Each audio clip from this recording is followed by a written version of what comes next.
Madame, Messieurs les ministres, à l'heure où notre commission d'enquête sur les écarts de prévision pour les années 2023 et 2024 rend son rapport, je me réjouis que nous puissions échanger avec le gouvernement dès aujourd'hui sur les mesures à mettre en œuvre pour garantir plus de transparence et assurer la sincérité des prévisions, deux conditions indispensables pour établir la confiance et la qualité du débat.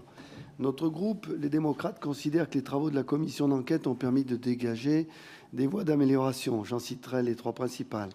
Premièrement, les outils et méthodes de prévision gouvernementaux doivent être réformés en profondeur afin de mieux intégrer la prise en compte de l'incertitude. Deuxièmement, les prévisions doivent être co-construites avec une pluralité d'acteurs aux méthodes et points de vue différents. Troisièmement, le Parlement doit être associé de manière plus étroite au suivi de l'exécution budgétaire et la préparation des lois de finances.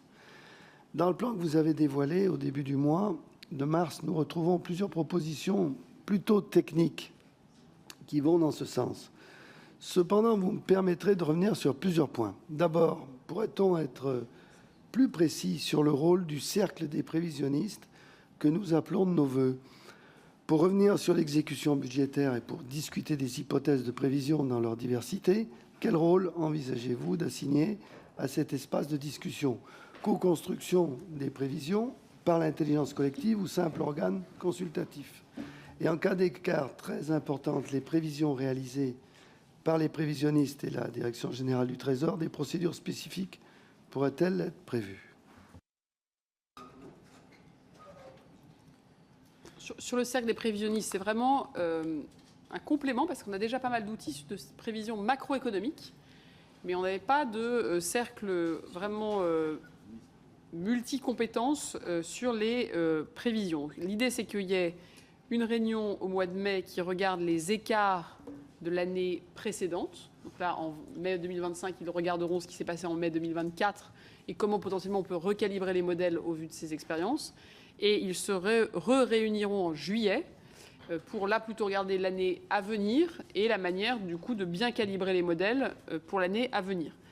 L'idée, c'est qu'ils puissent échanger autour d'hypothèses notamment macroéconomiques, de masse salariale, de bénéfices fiscaux ou de comportement, par exemple les enjeux de remboursement de crédit TVA.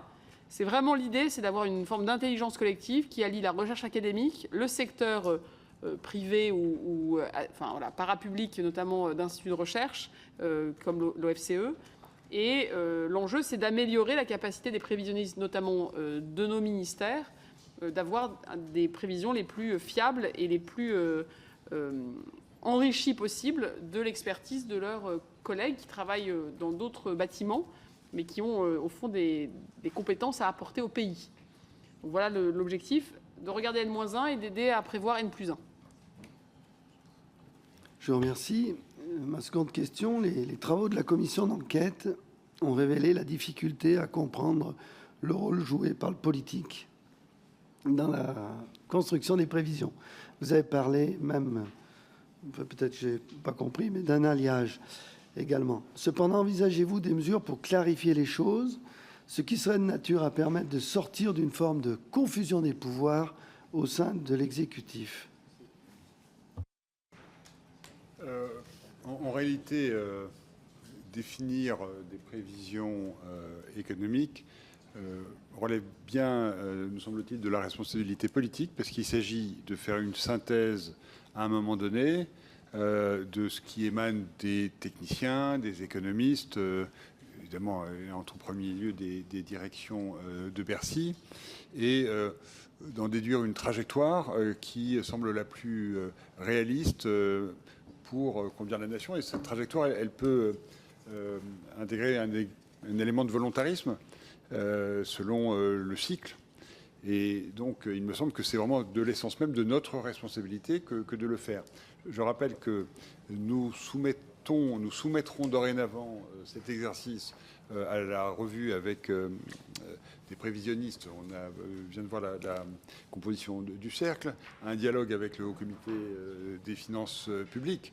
Et tout ça se fait en transparence devant les Françaises et les Français, non seulement au moment où nous publions cette indication. Et d'ailleurs, demain, nous aurons peut-être l'occasion de débattre du 0,7% qui a été effectivement décidé la semaine dernière et qui vous est proposé, et au fur et à mesure de l'exécution. D'ailleurs, on a eu un débat tout à l'heure sur le 1,1% qui était celui du projet de loi de finances initial 25, le 0,9 que nous avons décidé quand nous sommes arrivés, le 0,7 que nous vous proposons demain. Donc il me semble qu'on est vraiment au cœur du débat démocratique et qu'il se déroule dans la façon dont on l'exerce depuis que nous sommes arrivés avec la ministre, de façon transparente et, entre guillemets, normale. Et encore une fois, c'est bien notre responsabilité que d'assumer ces chiffres. Vous me permettez une troisième question sur l'utilisation par les gouvernements du levier, du levier de la mise en réserve de crédit pour prévenir une dégradation de l'équilibre budgétaire.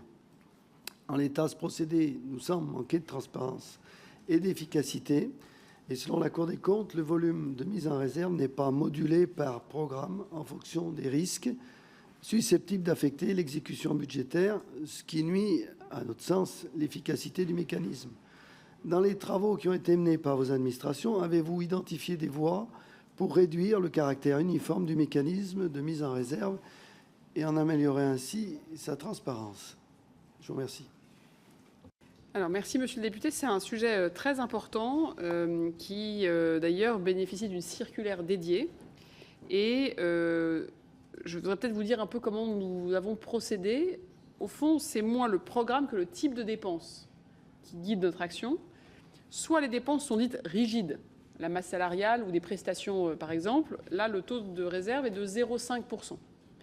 Soit les dépenses sont dites pilotables. Et donc là, la mise en réserve est de 5,5%.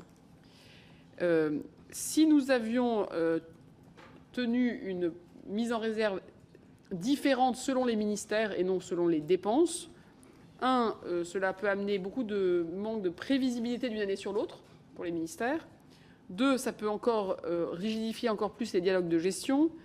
Et 3, on dispose d'outils complémentaires. Je pense notamment au surgel, c'est de faire des gels dans un deuxième temps dans l'année, ce que nous faisons maintenant. Et puis nous avons aussi une dotation pour dépenses accidentelles, qui est de 400 millions d'euros en autorisation d'engagement, qui permet de gérer des aléas. Il y a un deuxième élément que je voulais porter à votre connaissance, c'est que cette année, la mise en réserve, on l'a vraiment pilotée de manière interministérielle, pour que les gels et dégels soient vraiment mis au bénéfice des aléas du pays. Je vous donne un exemple que j'utilise souvent. Vous avez des ministères avec des très gros budgets, par exemple l'éducation nationale, qui a assez peu d'aléas. Si elle met donc les masses en réserve, le but, c'est pas qu'elle puisse se dire à la fin de l'année, ce ministère, j'ai connu peu d'aléas, je peux donc les dépenser.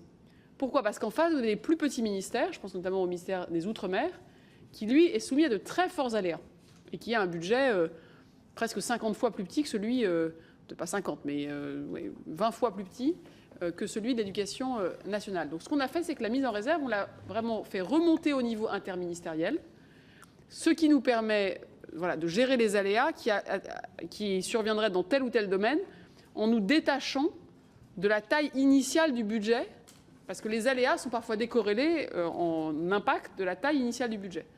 En faisant tout ça, et en vous en rendant compte, et en informant évidemment le rapporteur général et le président de cette commission de toutes nos actions sur ces thématiques, je pense qu'il y a là une bonne méthode qui permet de piloter au plus fin et de vous rendre compte de nos décisions. Madame la députée disait que la prérogative du Parlement, c'est de voter la loi. C'est tout à fait juste.